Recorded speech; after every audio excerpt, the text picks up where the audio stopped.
여호와 우리 아버지 하나님, 성령으로 역사해 주시어서 이 시간 준비된 시간과 준비된 장소와 준비된 마음으로 준비된 차림으로 여호와 앞에 나와사오니 우리를 귀엽게 보시고 하나님의 은혜로 이 예배를 영광 받으시옵소서. 우리 안에 행여라도 추함이나 일그러진 것, 아픔이 있을지라도 우리가 여호와께 예배하는 것으로 모든 것 극복할 수 있게 해주시고 우리의 생애의 최대한의 행복이 되는 줄로 믿사오니 주님 받으시옵소서. 어떤 풍조 가운데서라도 어떤 싸움 가운데 있을지라도 하나님 극복하고 하나님께 영광 돌리며 이 예배를 통하여 큰 은혜 주실 줄로 믿사오니 성령으로 역사하셔서 우리에게 이 시간 예배를 통하여 다른 눈을 주시옵소서, 다른 귀를 주시옵소서, 우리에게 다른 언어를 허락해 주시어서 주께 영광이 되게 하옵소서. 나사렛 우리 주 예수 그리스도의 이름으로 기원하옵나이다. 아멘.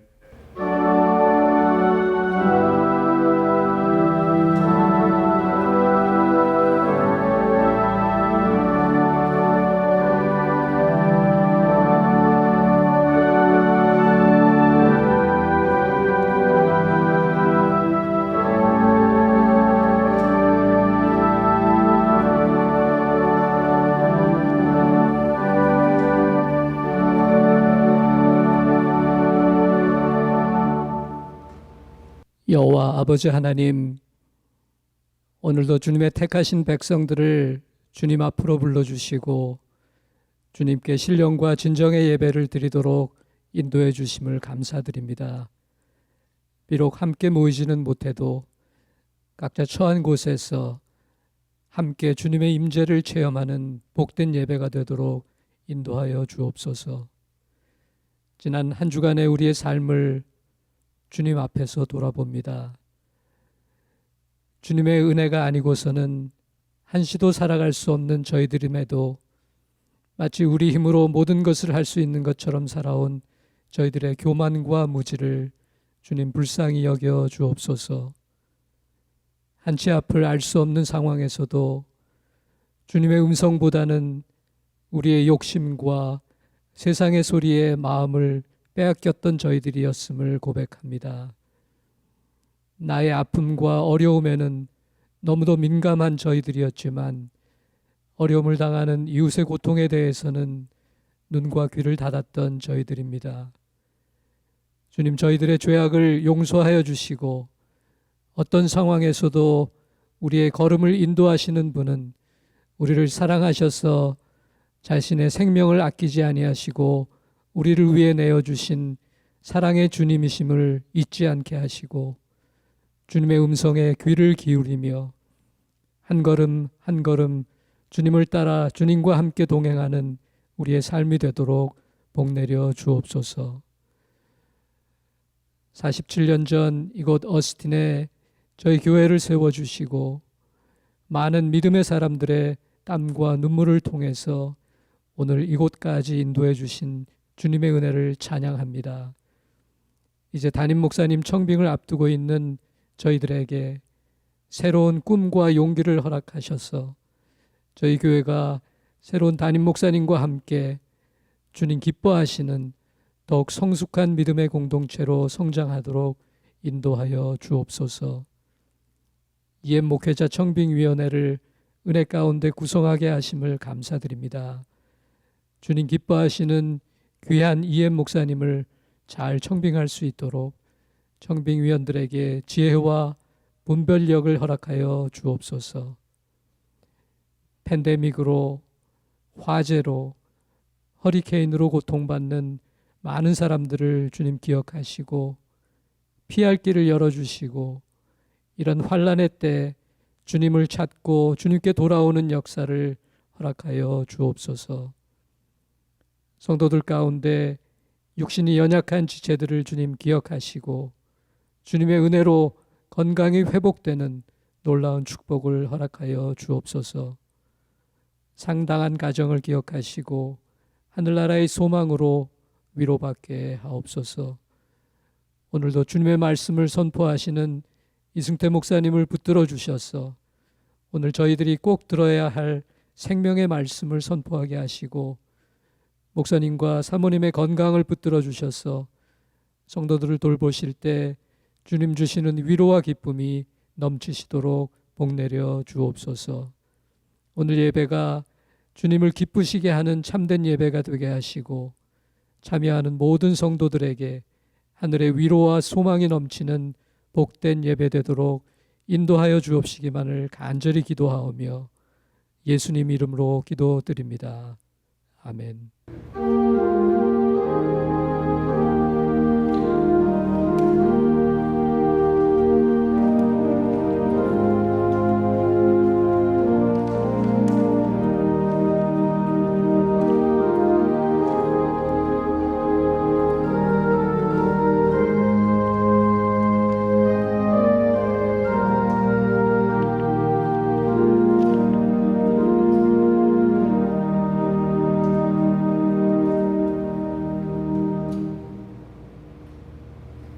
오늘 우리에게 주시는 하나님의 말씀은 사무엘상 25장 27절부터 29절, 디모데전서 6장 11절부터 14절입니다.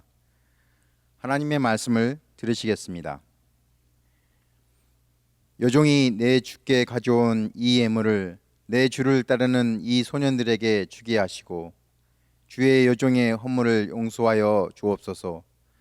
여호와께서 반드시 내 주를 위하여 든든한 집을 세우시리니 이는 내 주께서 여호와의 싸움을 싸우심이요 내 주의 일생에 내 주에게서 악한 일을 찾을 수 없음이니이다.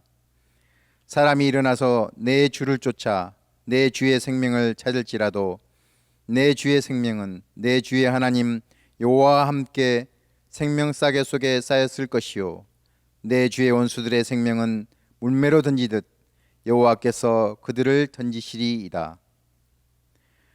오직 너 하나님의 사람아, 이것들을 피하고 의와 경공과 믿음과 사랑과 인내와 온유를 따르며 믿음의 선한 싸움을 싸우라. 영생을 취하라. 이를 위하여 내가 부르심을 받았고 많은 증인 앞에서 선한 증언을 하였도다.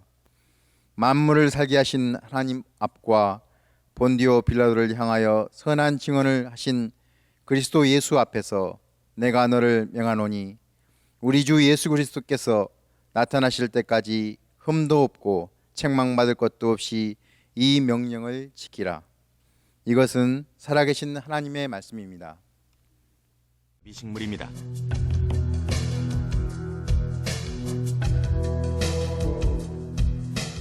파리 지역의 덫으로 곤충이 들어오면 마치 올가미처럼 곤충을 포획합니다. 곧바로 덫이 꽉 닫히지는 않습니다. 몇 시간에 걸쳐 서서히 곤충을 옥죄면서 소화액을 분비시키죠. 식물학자들은 파리 지역이 작은 벌레를 먹는데 에너지를 낭비하지 않기 위해서 작은 벌레가 탈출할 시간을 벌어주는 것으로 추측하고 있습니다.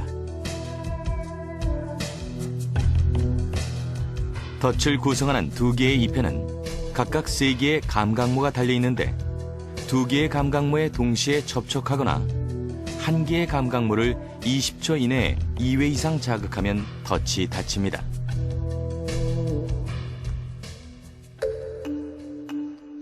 벌레잡이 식물이 포충을 하는 3번째 방법에는 주머니 형태로 변형된 잎 속에 벌레를 유인해 잡아먹는 포충낭식이 있습니다. 물속의 주머니로 물벼룩 등의 벌레를 흡입하는 통발도 이 포충낭식 벌레잡이 식물입니다.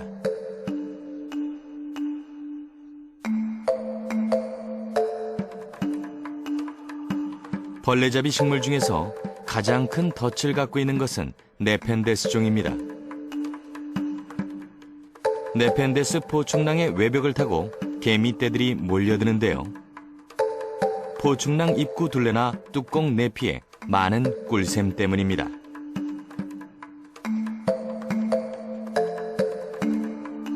하지만 개미떼들 결국 포충낭 속으로 미끄러져 소화액. 오늘의 문제, 싸우는 것이다. 내일의 문제, 그것은 이기는 것이다. 모든 날의 문제, 죽는 것이다. 우리가 잘 알고 있는 빅터 유고라고 하는 분의 글로 전하고 있습니다. 지나간 인류 역사 약 한 3,000년간을 분석해 보건대 268년을 제외하고는 끊임없이 전쟁으로 이어왔다고 하는 학자 도널드 케이건이라고 하는 사람의 글을 읽은 적이 있습니다. 인류 역사는 어떻게 보면은 전쟁사다, 그렇게 볼 수 있겠습니다. 더 좁혀서 그러면 교회의 역사는 어떤가? 지나간 기독교 역사 2000년 동안 전쟁을 통해서 끊임없이 성장하고 또 하나님의 말씀이 확산되었다고 하는 것은 참 아이러니하지 않을 수가 없습니다. 더 구체적으로 보면 우리 현대 교회는 성령의 역사하셔서 하나님의 은혜 가운데서 전쟁 없이 그렇게 지금까지 부흥하고 복음이 확산되어져 왔는가? 우리 교회는 어떻습니까? 전쟁이 있었나요, 없었나요? 예, 전쟁이 한 번도 없었죠. 예. 그러나 전쟁이라고 하는 말을 자세히 보면은 그 전쟁이 무엇인가? 물론 싸운다, 다툰다, 친다, 죽인다라고 하는 뜻도 다 포함되어 있습니다. 그러니까 자세한 차원으로 보면은 현대 교회 역시 끊임없이 더더욱이 현대 크리스찬들의 영적인 신앙적인 세계에서 보더라도 싸움이 없이 전쟁이 없이 지금까지 신앙생활이 지속될 수가 없다고 하는 것을 우리는 인정하지 않을 수가 없습니다. 오늘 구약과 신약에 있는 본문 말씀의 공통점은 전쟁입니다. 싸움입니다. 싸워야 한다는 것입니다. 여러분, 인생 살아가다가 싸워야 돼요? 싸우면 안 돼요? 다 같이요? 싸우면 안 돼요. 네, 착한 어린이들은 이렇게 대답합니다. 착한 성도들은 그렇게 대답합니다. 싸우면 안 돼요. 싸움에 하지 않는 반대는 평화 아닙니까? 평화. 싸우면 안 됩니다. 우리 대답입니다. 이것으로 끝날 수가 없다는 것을 성경을 통해서 우리는 교훈받습니다. 그럼 성경에서는 뭐라고 말하는가? 싸우라고 하는가? 싸우지 말라고 하는가? 둘 다 있습니다. 싸우지 마, 그런 부분도 있고 싸우라고 하는 것도 있습니다. 그러니까 싸울 것이냐 싸우지 않을 것이냐가 아니라, 그것이 문제가 아니라 무엇을 위해서 싸워야 하고 무엇을 위해서 싸우지 않아야 되는가의 분별이 필요하다고 믿습니다. 우리가 가지고 있는 한글 성경에 전쟁 혹은 싸움이라고 하는 단어를 다 합치면 약 한 520번가량 등장합니다. 싸워야 돼요? 말아야 돼요? 그래도 싸우면 안 돼요? 싸움의 이야기가 520번이나 나오는데, 특별히 이 광야에서의 구체적으로는 민수기 1장에, 그 민수기라는 책 이름이 히브리 말로 보면은 광야에서라고 하는 말입니다. 광야에서 특별히 1장에 약 한 40절 가량 가운데서 14번이나 싸운다고 하는 단어가 등장합니다. 그러니까 무엇을 위해서 싸워야 하는가? 이스라엘 백성들이 해방되어서 약속의 땅으로 가는 과정 가운데 싸움은 끊임없이 이어져 왔었습니다. 다르게 말하면 바로 가나안 땅, 젖과 꿀이 흐르는 땅의 정복사는 바로 전쟁사다, 그렇게 볼 수 있겠습니다. 우리가 다 싸우면 안 돼요. 평화해야 돼요. 그러나 여기서 미리 우리가 짐작으로 확신하는 것은 평화는 결코 싸구려로 주어지는 것이 아니다라고 하는 것을 알 수 있습니다. 성경뿐만 아니라 일반적으로 전쟁을 크게 요약하면 한 4가지 정도의 전쟁이 가능할 거라고 봅니다. 첫째는 자연 세계의 전쟁입니다. 자연 세계는 굉장히 평화로울 것으로 압니다. 아닙니다. 거기에는 치열한 전쟁의 이야기가 담겨져 있습니다. 그 제1의 전쟁, 자연의 세계의 전쟁은 왜 해야 될까요? 물론 이 경우에 인간도 거기에 포함시킬 수 있습니다. 그건 전쟁해야 하는 이유는 생존을 위해서입니다. 살아가려고 하면은 전쟁해야 하는 것입니다. 다르게 말하면은 번식을 위해서 자연 세계에는 끊임없이 전쟁이 이어집니다. 둘째, 또 다른 차원에서의 전쟁이 있다면 그것은 바로 무기로 하는 전쟁이라고 봅니다. 기계로 하는 전쟁입니다. 이 전쟁 왜 해요? 어느 나라든지 사이사이에 전쟁이 일어나는 까닭은 뭔고 하니까 넓은 차원으로 보면 두려움 때문에 전쟁하는 겁니다. 달리 말씀드리면 안전을 위해서 전쟁하는 것입니다. 이윤을 위해서 전쟁합니다. 지금 현대 국제 간의 관계는 다 어떻게 보면 전쟁입니다. 무역을 두고 전쟁하듯이 합니다. 외교도 전쟁하듯이 해야 합니다. 국방은 더더욱 그렇습니다. 해양 주도권을 쥐느냐 놓느냐 빼앗기느냐는 전쟁을 유발시키는 중요한 도구가 됩니다. 그런 전쟁뿐만이 아닙니다. 정보의 전쟁도 있습니다. 누가 먼저 이 정보를 얻느냐 혹은 빼앗기느냐, 그건 마치 전쟁과 같습니다. 최근 우리는 바이러스와 싸우고 있습니다. 가히 바이러스 전쟁이라 할 수 있습니다. 인간은 또 현대 사회에서 로봇과도 전쟁하듯이 합니다. 인간이 이기느냐 로봇이 이기느냐, 사실은 그 로봇은 인간이 만든 작품입니다.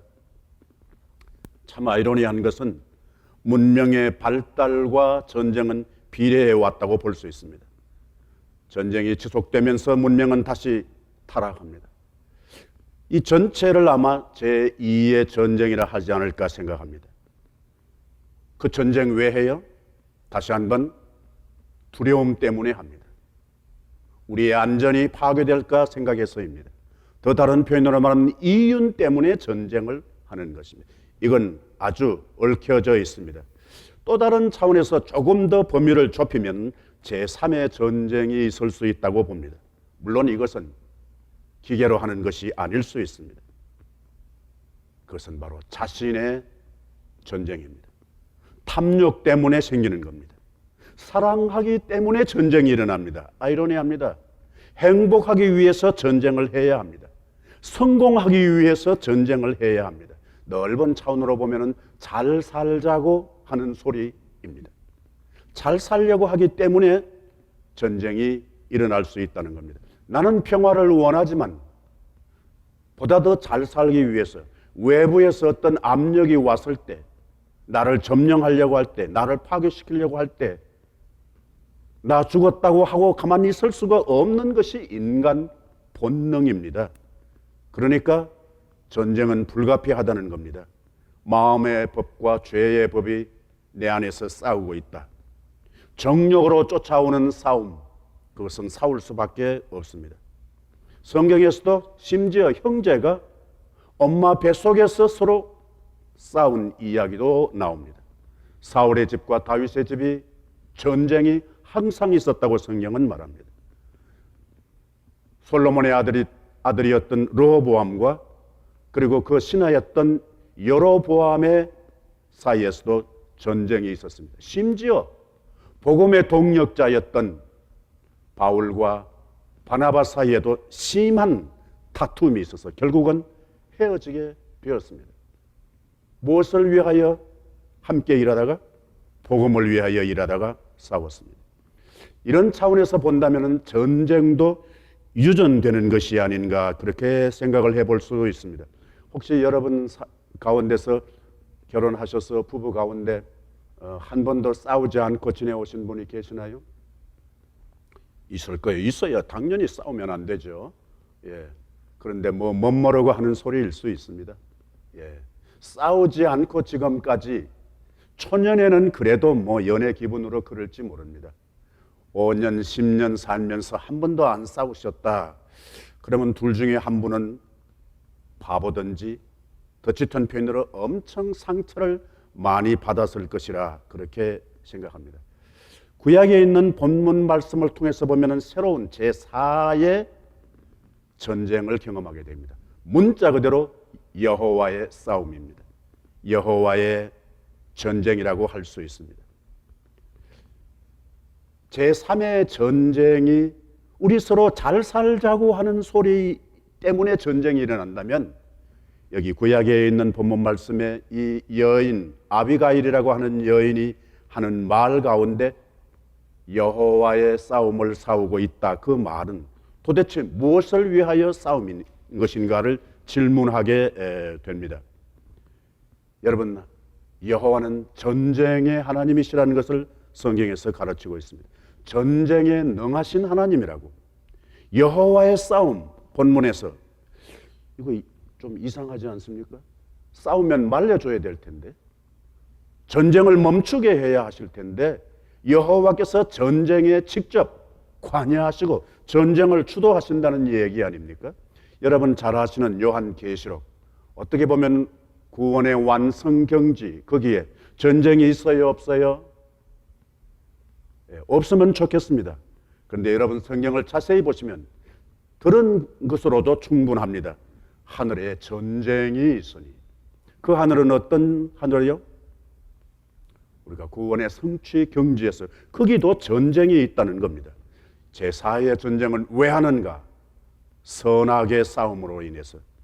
더 구체적으로 단면으로 말하면 구원을 위하여, 영생을 위하여, 더 다른 표현으로는 궁극적인 전쟁이 불가피하게 있다는 겁니다. 그 구원의 완성경지, 그야말로 준비된 어린 양 신부와 같이 만난 어린 양의 신부와 같이 만나는 그 장면에서도 전쟁이 있습니다. 싸움이 있습니다. 그 상대가 누군가니까 10뿔 가지고 있는 짐승과 어린 양이 싸웁니다. 물론 여기에 어린 양은 메시아라고 보겠습니다. 어린 양과 싸울 뿐만 아니라 성도들과도 싸웁니다. 10뿔 가진 짐승, 머리는 7개나 되고 표범과 같고 발은 곰의 발톱같이 생겼고 그 입은 사자의 입같이 아주 맹렬한 그 짐승과 성도들이 싸우게 됩니다. 오늘 구약에 있는 이 본문 말씀 우리 전체로 들어가기 전에 한번 질문하고 싶습니다. 여러분 혹시 부부 사이에 성격이든지 취향이든지 기질이 똑같은 분 혹시 계세요? 지금까지 결혼하고 나서 맞는 것이라고는 하나도 없어. 이거 하자고 그러면은 저거 하자고 그러고, 이거 맞다고 그러면은 저거 맞다고 그러고, 이리 가자고 그러면 저리 가자고 그러고. 혹시 이렇게 안 맞는 분 계세요? 예. 둘이 매사에 짝짝꿍 눈만 끔뻑하면 맞는 부부가 좋을까요? 사사건건 일일이 반대되는, 대립되는 전혀 다른 부부가 행복할까요? 예, 경험이 많으신 분 대답하시려고 그러는데 예, 참아주세요. 예. 어느 것이 좋을까? 이 답을 본문 구약에서 찾을 수 있지 않을까 생각을 합니다. 여러분, 이 너무나 유명한 이야기에서 더 자세한 설명이 아마 필요하지 않으리라고 봅니다. 여기에 이 본문에서 등장하는 그 배경은 세 차원의 관계가 형성되어 있습니다. 하나는 다윗과 사울과의 관계입니다. 사울 왕이 처음에 하나님의 은총을 입고 하나님의 영을 체험하고 감동되었습니다. 그래서 왕이 되었습니다. 그런데 점차 어떻게 됐어요? 끝까지 그 순수함을 지속하지 못하고 아주 약한 정신력에 의해서 그냥 자기가 망가져가고 주위에 있는 신뢰할 만한 다윗조차도 그냥 괴롭게 해서 다윗이 지금 도망와 있지 않습니까? 신하들과. 그리고 여기에 또 하나의 관계, 다윗과 라발과의 관계. 그 당시 굉장히 부자였습니다. 그런 관계가 있고, 또 하나 여기 더 좀 확대하면은 다윗과 나발이라고 하는 그 당시 그 지역에서, 갈멜 지역에서 부자로 살았던 남자, 그리고 그의 아내였던 아비가일과의 관계가 있습니다. 지금 다윗은 사울에게서 도망와서 지금 야영 주둔 중에 있습니다. 그런데 그 주둔지 옆에, 야영지 옆에 나발의 농장이 있어서 아주 부자였지 않습니까? 그래서 며칠 동안 주둔하고 있다가 양식이 떨어지니까 이 신하를 다윗이 보내서 나발에게 보내서 좀 우리 먹을 양식을 좀 달라, 그렇게 했을 때 거절당했습니다. 그래서 다윗이 신하들을 더불어서 공격해 가려고 할 즈음에 이 눈치를 나발의 부하들이, 그 밑에 있는 종들이 알고 누구한테 가요? 주인한테 가요? 아니면 다른 사람한테 가요? 주인한테 가지 않습니다. 말하지 않습니다. 왜요? 그 사람 다른 표현으로 하면 말이 안 통하는 사람이에요. 아주 완고해요. 부자지만 말이 안 통하는 사람 주인한테 가지 않고 그의 아내인 아비가일한테 갑니다. 그런데 오늘 이야기가 굉장히 여러분 자세하게 잘 아시는 내용이지만 잘라서 이렇게 교훈을 얻고 싶습니다. 여기서 하나 질문합니다. 여러분 혹시 지금 삶을 사시는 가운데 운명을 바꾸고 싶은 분이 계세요? 이대로는 안 되겠어. 내 운명을 바꾸고 싶다. 그런 분이 계시면 눈여겨보시고 본문에 가까이 아주 침투해 보실 필요가 있습니다.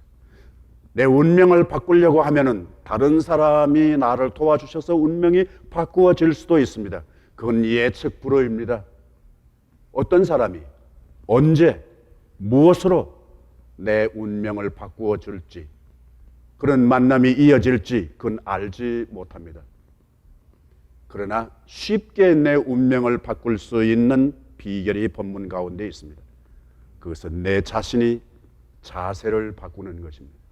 그러면 내 운명은 의외로 쉽게 바꾸어집니다. 자세를 바꾸는 것에 더 구체적인 것은 말을 바꾸는 겁니다. 여러분, 맞는 말이 효과가 있을까요? 이쁜 말이 효과가 있을까요? 여러분 그냥 맞는 말만 하셨으면은 그 잘 모르실 거예요, 그죠? 예. 여러분 싸울 때 가정에서 뭐 부부끼리 싸우든지 부모와 자식 간에 싸우든지 아니면은 뭐 자매 간에 형제 간에 싸울 때 혹시 틀린 말 들어보신 적 있나요? 다 맞는 말이에요. 말은 맞아. 그런데 어떻게 해요? 그 말에 동의할 수가 없어. 맞는 말에 내가 상처받아요. 그러니까 말의 효과는 맞는 말을 하느냐 틀리는 말을 하느냐에 있지 않습니다. 어떤 말요? 가장 구체적인 것은 이쁜 말을 하는 것입니다. 이쁜 말, 틀린 말 하더라도 그것의 효과가 맞는 말 하는 것보다 더 크다는 얘기입니다. 여기 이 아비가일이 다윗이 자기 집안을 공격해 오는 소리를 듣고서 하는 이야기입니다. 그냥 얼른 뭘 준비해요? 먹을 것을 준비합니다. 남편에게 이야기했다 하지 않았다? 하지 않았습니다. 아내가 뭐 하는 일 남편 몰래 하면 잘하는 건가요? 잘못된 건가요? 오케이, 그건 여러분에게 맡기고. 그런데 얕은 아비가일은 남편에게 이야기하지 않고 준비합니다. 뭘? 먹을 것을 준비합니다.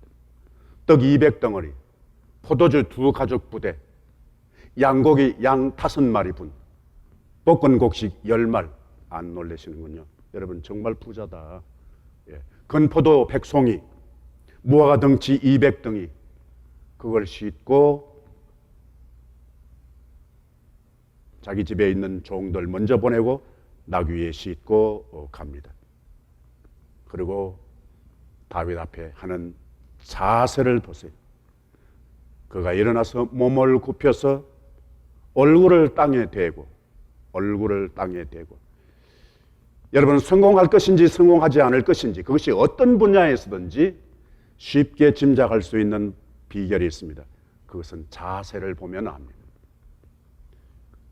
똑같은 관계가 어느 정도 언제까지 오래 지속할 것인지 아닌지는 자세를 보면 압니다. 자세를 보면은 좋은 관계가 얼마만큼 지속할 것인가를 알 수 있습니다. 자세입니다. 운명을 바꾸고 싶으면 자세를 바꿔야 할 필요가 있습니다. 두 번째, 말입니다. 여러분 여기 본문 말씀 가운데 이 아비가일이 다윗에게 하는 말 가운데 주의 여종의 허물을 용서하여 주소서. 이 여자가 잘못한 게 뭐 있어요? 이 여자가 아비가일이 잘못한 것 사실 없습니다. 그런데 내가 잘못한 것을 용서해 달라고. 예. 여러분 아무리 짐작이 모자라는 사람도 힌트를 얻을 수 있습니다. 어떤 변화를 가지고 올까를. 그리고 또 하나 구체적으로 중요한 것은 이 그렇게 길지 않는 이 아비가일이 한 말 불과 한 8절 가량 됩니다. 그 8절 되는 가운데 내 주라고 하는 말, 히브리 말로는 아돈나이라고 하는 이 말이 한글 성경에는 28번이나 나옵니다. 누구한테? 다윗에게 하는 말입니다. 내 주여. 물론 히브리 성경에는 조금 횟수가 적습니다만 한글 성경에는 그렇게 많이 나옵니다. 그리고 자신을 가리켰어요. 여종이라고 말합니다. 좋은 인간관계를 어려운 문제가 있었을 때 해결하는 것 이전에 좋은 관계를 유지할 때도 언어는 굉장히 중요하다고 생각합니다. 내 주, 내 주. 이것은 보통 선지자든지 왕이든지 여호와를 향해서 부르는 말입니다.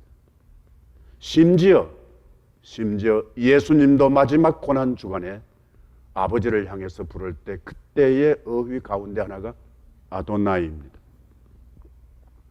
나의 주여, 나의 주여. 그렇게 부르십니다. 물론 아버지란 말도 있습니다. 여러분 우리가 어떻게 이 위기를 극복할 수 있을까? 운명을 심한 표현으로 바꿀 수 있을까? 운명까지 가지 않더라도 내 사는 삶 역할, 내 언어가 얼마만큼 효과적이기를 기대하는가는 내 자세와 내 언어에 달려있다. 그렇게 믿습니다.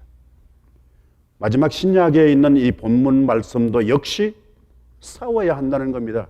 믿음의 선한 싸움을 싸우라. 그렇게 하지 않습니까? 믿음의 선한 싸움을 싸우라. 제4의 싸움을 하라는 겁니다. 제4의 싸움은 무엇을 위하여? 선을 위하여, 구원을 위하여, 영생을 위하여. 그냥 편안히 구원, 그렇게 있을 수 없다는 겁니다. 그렇게 주어지는 것이 아니라고 하는 것을 앞부분에 우리는 성경을 통해서 특별히 심지어 요한계시록에까지 우리가 확인을 했습니다. 그 하늘나라에서도 전쟁이 있다는 것입니다. 전쟁하기 이전에 왜 전쟁을 해야 하는가? 오직 너 하나님의 사람아. 네가 하나님의 사람이라면 싸워야 된다는 겁니다. 이겨야 된다는 것입니다. 우리가 다 하나님의 사람으로서 구원을 이미 경험한 바 구원, 지금 구원을 누려가고 있는 바 구원받은 사람, 그리고 앞으로 완성할 궁극적인 구원과 영생의 그 경지에 사람이 되려고 하면은 싸워야 된다는 겁니다. 목적이 뭐냐? 싸워야 할 이유가 뭐냐? 영생을 취하라고 합니다. 영생은 돈 버는 것과 상관이 없습니다. 잘나고 성공하는 것과 상관이 없습니다. 궁극적인 목표를 위해서 싸워야 된다는 겁니다. 부르심을 받은 이유가 거기에 있다고 오늘 본문에서 이야기합니다. 영생을 취하라. 부르심을 받은 이유가 거기에 있기 때문이라는 겁니다. 구체적으로 신약 본문에서 싸우는 자세를 이야기합니다. 두 가지입니다. 어떻게 싸울 것인가? 하나는 피하라는 겁니다. 피하라는 거예요. 도망가라는 뜻도 담겨 있는 단어입니다. 그리고 삼가하라, 혹은 주의하라, 그리고 보호하거라 라고 하는 의미도 담겨져 있습니다.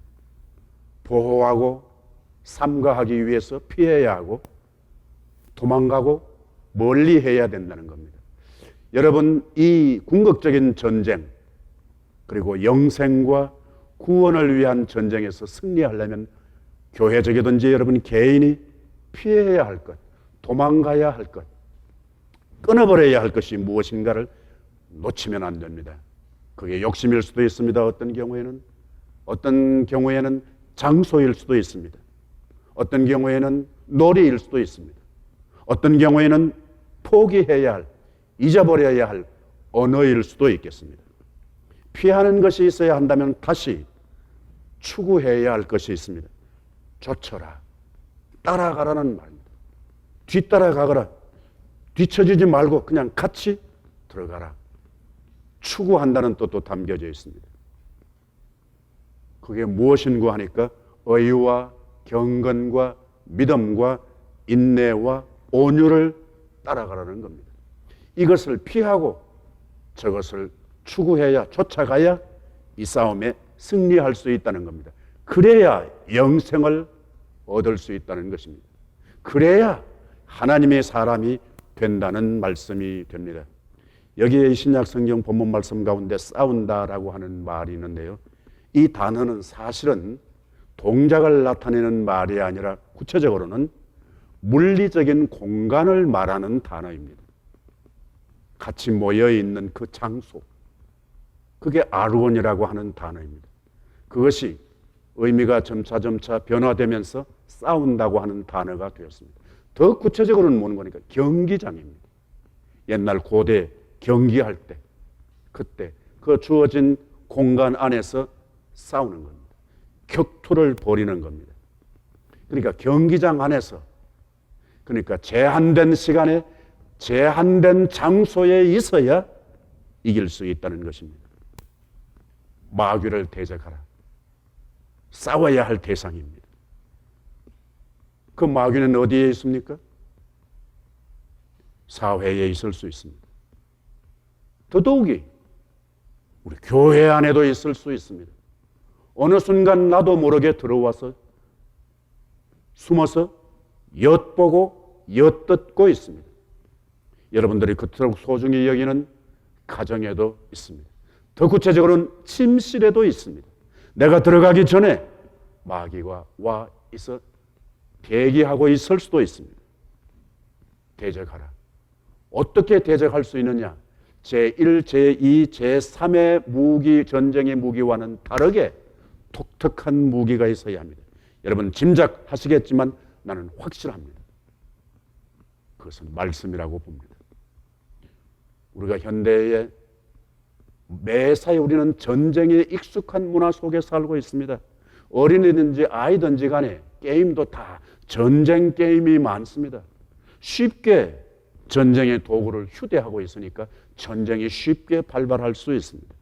그것처럼 성도의 입에 하나님의 사람으로서, 그리고 영생을 취할 사람으로서 우리에게 익숙하게 있어야 할 것이 말씀인 줄로 믿습니다. 제4의 전쟁의 무기는 하나님의 말씀입니다. 더 구체적으로는 십자가입니다. 예수님의 십자가입니다. 이것이 제4의 전쟁에 승리할 수 있는 엄청난 위력을 가지고 있습니다. 예수 그리스도의 보혈인 줄로 믿습니다. 여러분, 이 어려운 불편한 여건 가운데 계심에도 불구하고 기회를 놓치지 않고 끊임없이 싸우지 말아야 할 것이 무엇인지, 싸워야 할 것이 무엇인지를 명백하게 아주 선명하게 인식하면서 하나님의 은혜 가운데서 더 주어진 우리의 청춘, 우리의 인격, 우리의 만남, 우리의 역할을 아름답게 장식해 갈 수 있을 줄로 믿습니다. 성령이 도와주시는 줄로 믿고 기회를 놓치지 않을 줄 믿습니다. 아멘. 여호와 우리 아버지 하나님, 하나님이 이 세상에 보이는 것이든지 보이지 않는 것이든지 엄청난 이 전쟁 속에 살아갈 때에 우리가 마땅히 싸워야 할 전쟁을 분별할 수 있게 해 주시옵시고, 여호와께서 함께 해 주시어서 지혜롭게 하옵소서, 담대하게 하옵소서, 피할 것에 눈밟게 하여 주시고 추구하고 쫓아가야 할 것에 더욱더 하나님 용감한 심령들 되게 해 주시옵소서. 주님 우리를 도와 주시옵소서. 놓치지 않게 하옵소서. 나사렛 우리 주 예수 그리스도의 이름으로 기도하옵나이다. 아멘.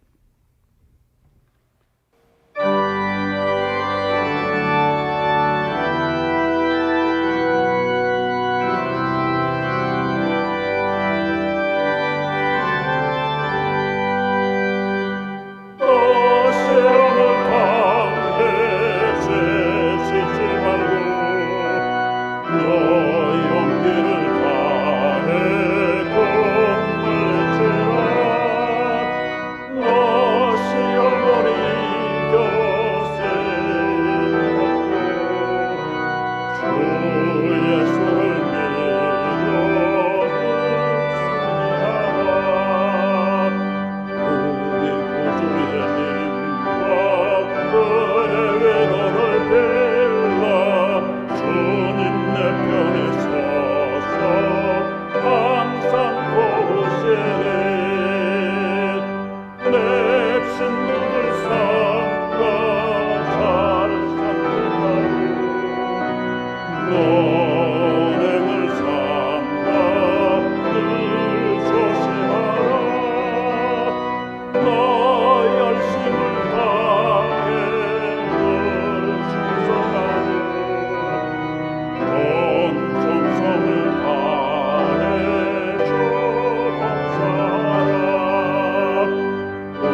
여호와 우리 아버지 하나님, 주신 이도 여호와시요 취하신 이도 여호와신 것을 믿습니다. 우리가 경제적으로 어려울 때 하나님 함께 하시고 그 가운데 보여주신 은총을 놓치지 않게 해주심을 감사드립니다. 우리가 질환 가운데 있음에도 불구하고 다른 눈을 주시어서 그 속에 담겨져 있는 소망을 붙들게 하심을 감사드립니다. 지난 한 주간도 하나님의 은혜 가운데서 우리와 함께 하시고 이 귀로 들을 수 없는 말씀을 우리에게 주시고 이 눈으로 볼 수 없는 것을 보게 하시고 우리 손으로 계산할 수 없는 것을 허락해 주신 것을 감사하여 주 앞에 예배자 되게 해 주시고 시간과 공간과 준비와 물질과 우리의 모든 것을 여호와 앞에 드리게 하시니 감사를 드립니다. 이 드린 것 속에 행여라도 불순한 것이 있으면 오히려 불쌍히 여겨주시고 제거해 주시고 잊혀지게 해주시고 우리가 의식하지 못하지만 그 순간 세상이 감당할 수 없는 은총이 있으면은 하나님 말살되지 않고 지속되게 하시고 증가되게 해 주시옵소서. 모일 때마다 하나님께서 함께 해 주신 것 감사하며 결정할 때 여호와께서 지혜 주신 것을 감사합니다. 지금도 하나님 흩어져 있는 하나님의 백성들 계시는 처처소소에 우리 여호와 아버지 하나님 불꽃 같은 눈으로 동행해 주시고 하나님 함께 해 주시고 가르쳐 주시고 인도하여 주시옵소서. 그곳이 객지이든지 다른 나라이든지 하나님 제한된 공간에 갇혀 있든지 먼 이역에서 복음을 증거하고 있든지 병약한 가운데 있든지 우리 여호와 아버지 하나님 함께해 주시옵소서. 이 어려운 시기에 소중한 것을 하나님 붙들게 해주시고 필요하지만 우리가 버려야 할 것, 잊어버려야 할 것, 끊어야 할 것을 단절시키는 용기 허락해 주시옵소서. 슬픔을 당한 가정에 우리 여호와 아버지 하나님 위로해 주시고 지난 주간도 하나님 모임에서 여러 가지로 함께 수고하고 협조한 모든 손길들 위에 복을 내려 주시옵소서. 흩어져 있는 하나님의 백성들뿐만 아니라 세계에 예수 그리스도의 이름을 하나님 멈추지 않고 부르며 예배하는 처처소소에 하나님 함께해 주시옵소서. 연약한 가운데 있는 심령들을 특별히 불쌍히 여겨주시기를 빌고 이 모든 것 나사렛 우리 주 예수 그리스도의 이름으로 감사하며 기도하옵나이다. 아멘. 예, 교회에 알리는 말씀입니다. 우리 주보와 영상을 참고하시고 몇 가지만 언급하고 싶습니다. 우리 지난 주일 공동의회 결의를 위해서 여러분 많이 수고하시고 각 팀에서 협조해 주신 여러분들에게 정말 감사를 드리고 잘 마무리할 수 있도록 우리에게 주어진 두 가지의 안건 잘 통과된 것을 여러분들에게 알려드립니다. 그리고 우리 추석 10월 1일인데 우리 가능한 여러분 가족들과 함께 부모님을 추억하고 계시든지 계시지 않든지 그분들의 삶을 나누며 감사하고 또 믿음을 결단하는 기회가 되도록 그것이 또 다른 하나의 전통이 되고 또 다른 하나의 유산이 될 수 있도록 기도하시면서 힘써 주시기를 바랍니다. 추석맞이 경로 선물에 대한 건 우리 어른들에게 전달하려고 합니다. 이 일을 위해서 우리 총여선교회 그리고 안수집사회 또 권사님 여러 회에서 도네이션 해 주셔서 대단히 감사를 드립니다. 좋은 사랑의 나눔이 되리라고 믿습니다. 그리고 이 전달하는 과정 또 여러분 이미 선정되어 있는 손길들 통해서 수고해 주실 줄로 믿습니다. 우리 이혜순 집사님의 시부모 되시는 우리 소천 소식 그리고 다음에 우리 장학생 지원권에 대한 것 비디오그래프 모집하는 건 그 이외에 우리 계속해서 기도하고 있는 선교 중보기도 치유를 위한 기도 지속해 주시면 대단히 감사하겠습니다. 이 시간에 우리 잠시 청빙 담임 목사님 청빙위원회에서 간단히 드릴 보고 있습니다. 좋은 소식을 전하시겠습니다. 예, 담임 목사님 청빙위원회에서 잠깐 보고 드리겠습니다. 지난번 우리 청빙위원회 보고 이후에 숏리스트에 오르신 두 분 목사님과의 대면 인터뷰를 은혜 가운데 잘 마쳤고 두 분 목사님 중 한 분 목사님을 청빙위원들 만장일치로 최종 후보 목사님으로 선정하였습니다. 무엇보다 이 모든 과정을 은혜로 인도해 주신 하나님께 감사드리고 오랫동안 이 일을 위해 기도해 주신 모든 성도님들께 진심으로 감사드립니다. 이제 앞으로 남아있는 에코 텍사스 노회의 청빙 절차가 마무리되면 최종 후보 목사님의 자세한 신상을 공개하고 또 저희 교회로 목사님 네 분을 초대해서 성도님들과도 만나시는 기회를 가지시고 공동의회를 거쳐 최종 저희 교회 담임 목사님으로 확정되는 과정을 밟게 됩니다. 아직 남은 청빙의 절차도 하나님의 은혜 가운데 잘 마무리될 수 있도록 계속 기도해 주시면 대단히 감사하겠습니다. 감사합니다.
같은 여건 속에 있을지라도 어려움과 불편함과 문제가 있음에도 불구하고 일그러지지 아니하고 혼돈됨이 없이 동료되지 아니하고 방향을 잃지 않고 하나님의 은총 속에서 주어진 시간과 공간과 역할과 만남을 가꾸어가는 사랑하는 귀한 온 성도들과 이제 새로운 담임 목사님 성컴성컴 우리 교회를 향해서 오시는 남은 과정 가운데 모든 절차 또 연결되어 있는 한 분 한 분 심령들 그 머리 위에 새 목사님 맞이하기 전에 준비해야 할 것 무엇인지를 알뜰하게 챙기며 불필요하다고 생각하여 하나님이 원하시는 줄로 믿고 흔쾌히 포기할 수 있는 용기를 가지고 기다리는 하나님의 백성들 머리 위에 새로운 도전으로 우리와 함께 청춘과 인격과 꿈을 가꾸어 가기로 연결되는 사랑하는 귀한 주의 종과 오늘도 흩어져 있는 하나님의 백성들 계시는 처소소 머리 위에 주께서 피로 값주고 사신 교회들 위에 이제는 우리 주 예수 그리스도의 은혜와 하나님 아버지의 놀라우신 사랑과 성령의 교통하심이 항상 함께 있을지어다. 아멘.